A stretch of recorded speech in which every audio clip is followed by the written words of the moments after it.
Assalamualaikum warahmatullahi wabarakatuh. Perkenalkan, nama saya Siti Nurul Mufidah. Di sini saya akan mempresentasikan tentang UAS Cyber Security. Perbedaan keamanan informasi dan keamanan cyber. Dalam hal keamanan terdapat dua istilah yang sering digunakan, yakni keamanan informasi dan keamanan cyber. 1. Keamanan cyber merupakan upaya pengamanan terhadap ancaman-ancaman yang dapat terjadi secara daring, yang juga berarti bahwa keamanan cyber adalah pengamanan informasi terhadap ancaman dari jalur internet. 2. Keamanan informasi memiliki cangkupan yang lebih luas lagi. Keamanan informasi bisa berupa pengamanan terhadap sistem secara daring maupun pengamanan terhadap ancaman secara fisik. Perusakan atau pencurian pada perangkat-perangkat yang terdapat di kantor. Sehingga kita bisa menganggap bahwa keamanan cyber merupakan bagian dari keamanan informasi. Keamanan cyber memiliki cangkupan yang lebih khusus, di mana hanya dilakukan untuk ancaman yang bersifat daring. Komponen dalam keamanan. Keamanan informasi merupakan keamanan cyber yang memiliki komponen dasar. Komponen tersebut tertuang dalam sebuah model. Hal ini berarti seluruh kegiatan pengamanan data harus mengikuti prinsip-prinsip yang terdapat dalam model.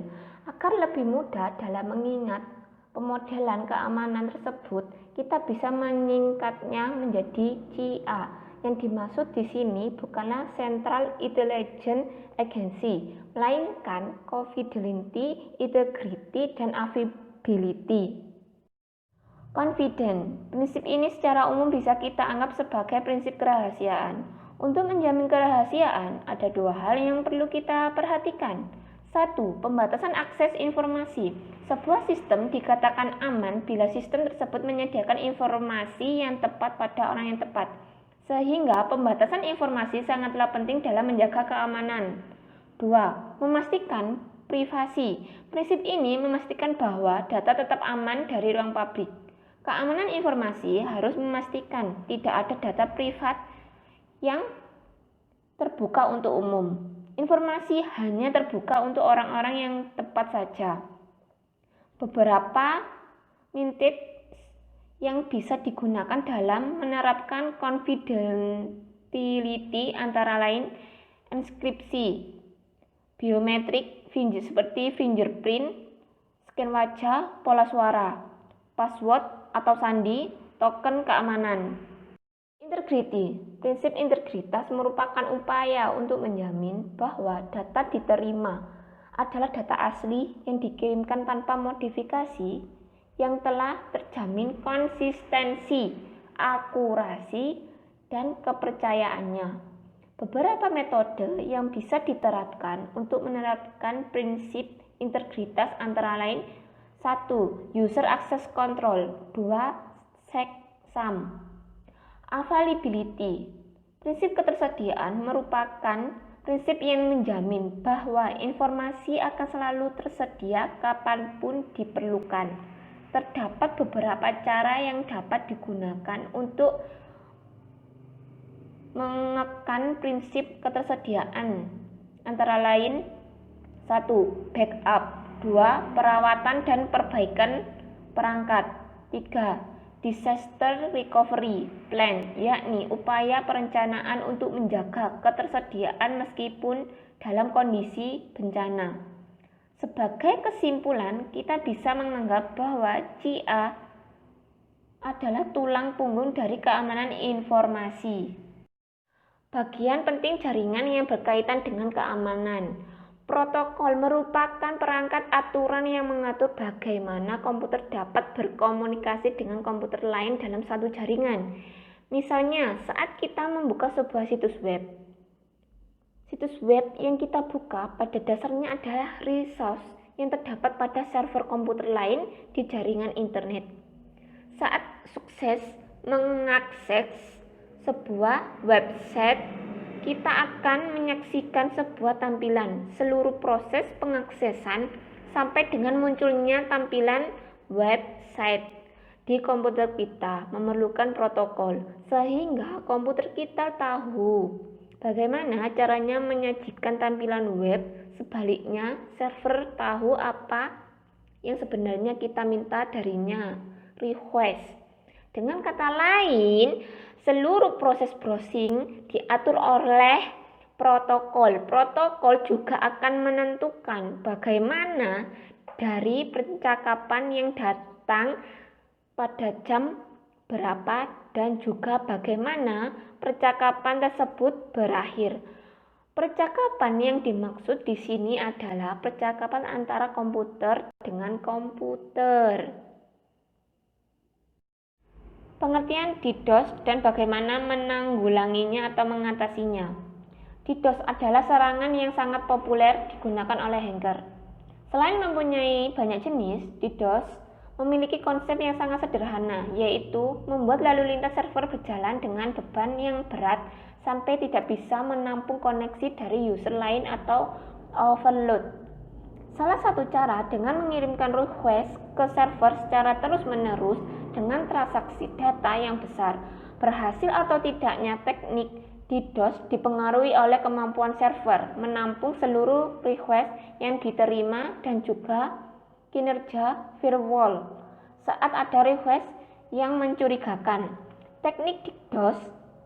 Serangan DDoS adalah teknik penyerangan yang mempunyai banyak cara sederhana seperti menggunakan virus, botnet, dan perangkat lunak yaitu railgun. Cara mengatasi DDoS. Ada beberapa cara yang bisa dilakukan jika website atau sistem DDoS. Berikut ini beberapa yang bisa dicoba. 1. Melakukan identifikasi serangan. Biasanya memiliki server sendiri. Tanda-tanda jika sedang terjadi serangan DDoS akan terlihat. Jika diketahui, maka bisa bersiap-siap melakukan penanganan sebelum terjadi serangan DDoS yang lebih serius. 2. Mempertahankan parameter network. Ada beberapa langkah teknis yang dapat diambil untuk mengurangi sebagian efek dari serangan dan beberapa diantaranya cukup sederhana. 3. Menghubungi ISP atau penyedia layanan web hosting. Salah satu ciri serangan DDoS adalah penyerang alamat IP dari sistem sehingga Anda bisa melaporkan kejadian tersebut kepada penyedia jasa internet yang dipakai dan mendeteksi serangan yang tersedia. 4. Hubungi spesialis DDoS. Langkah terakhir yang bisa diambil adalah dengan menghubungi layanan spesialis DDoS yang bisa mencoba membantu Anda menangani serangan yang terjadi. Ada beberapa cara melakukan DDoS seperti menggunakan request flooding dan traffic flooding. Kedua cara ini mempunyai kesamaan, yaitu membanjiri lalu lintas jaringan dengan banyak data atau request.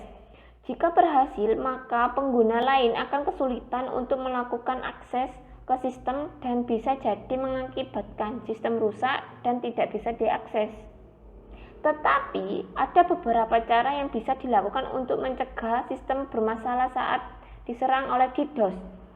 Memperbarui sistem operasi ke versi terbaru adalah cara mencegah DDoS menyerang melalui celah yang ada pada sistem operasi. Selain itu, melakukan konfigurasi pada firewall sehingga bisa memblokir akses yang mencurigakan yang bisa terjadi akibat percobaan DDoS. SQL inject. Serangan inject SQL terdiri dari penyisipan atau injeksi query SQL melalui data masukan dari klien ke aplikasi.